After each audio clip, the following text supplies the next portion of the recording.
भाग्य बड़ा होता है या कर्म?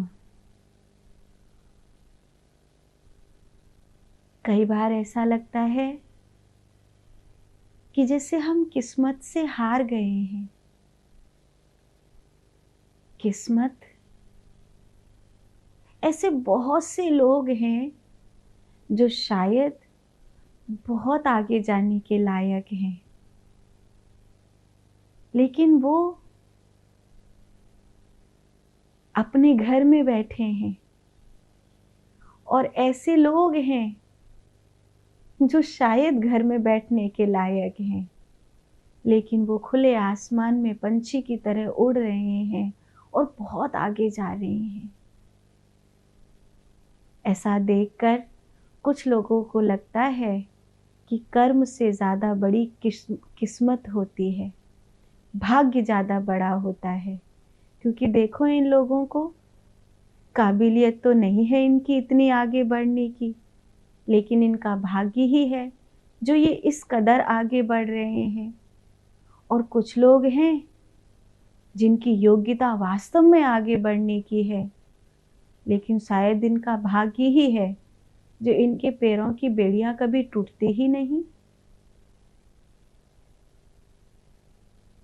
भाग्य और कर्म, वसुदेव जी ने तो कोई ऐसे कर्म नहीं किए थे कि उनको कारागृह में रहना पड़े, लेकिन वसुदेव जी जैसे व्यक्ति कारागृह में हैं और कंस के चापलूसी करने वाले 2-2 कौड़ी के लोग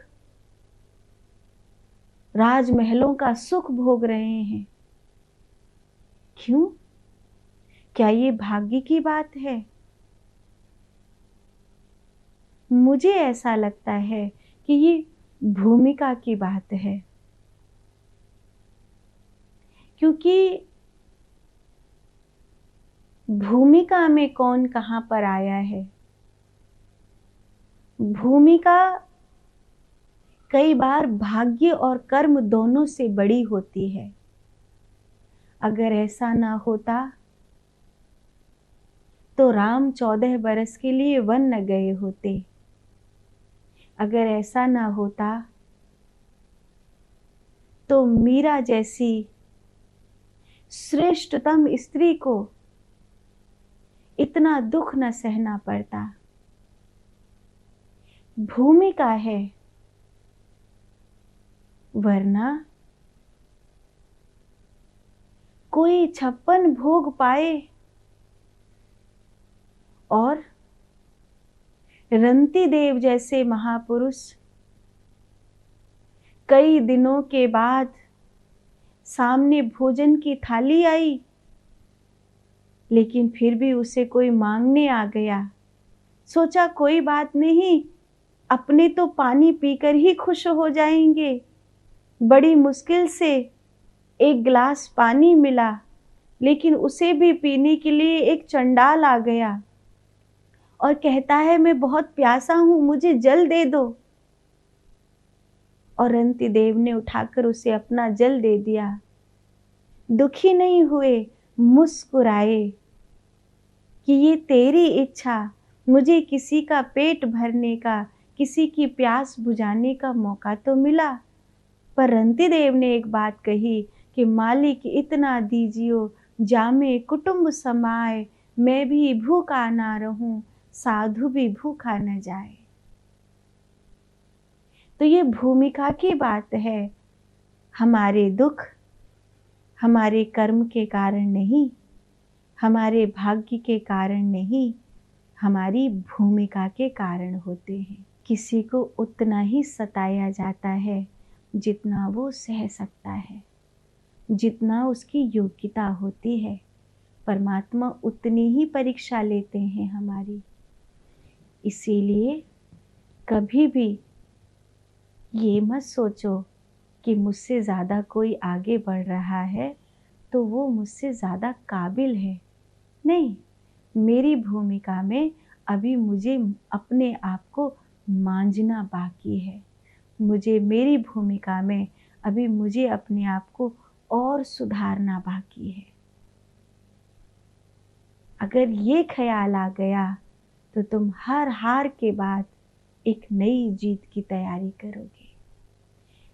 हर फेलियर के बाद एक नए संघर्ष की तैयारी करोगे।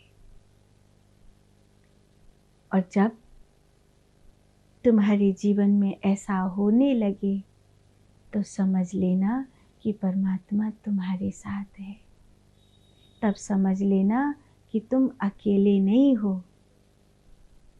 नियति तुम्हारे साथ है, प्रकृति तुम्हारे साथ है।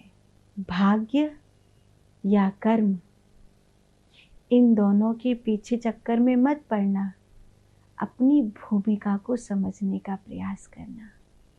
मैं भी यही करती हूँ।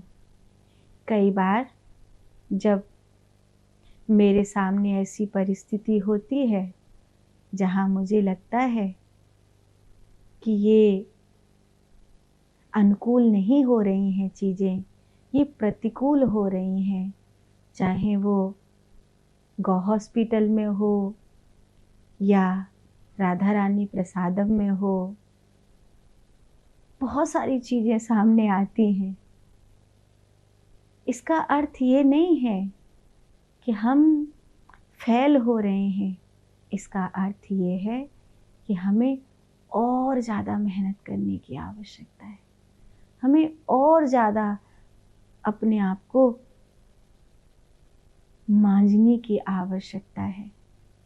दूसरे क्या करते हैं ये महत्वपूर्ण नहीं है। मैं अपनी काबिलियत के अनुसार क्या कर सकता हूँ ये महत्वपूर्ण है। जो मैं अपने लिए समझती हूँ वही मैं आपको भी कहती हूँ।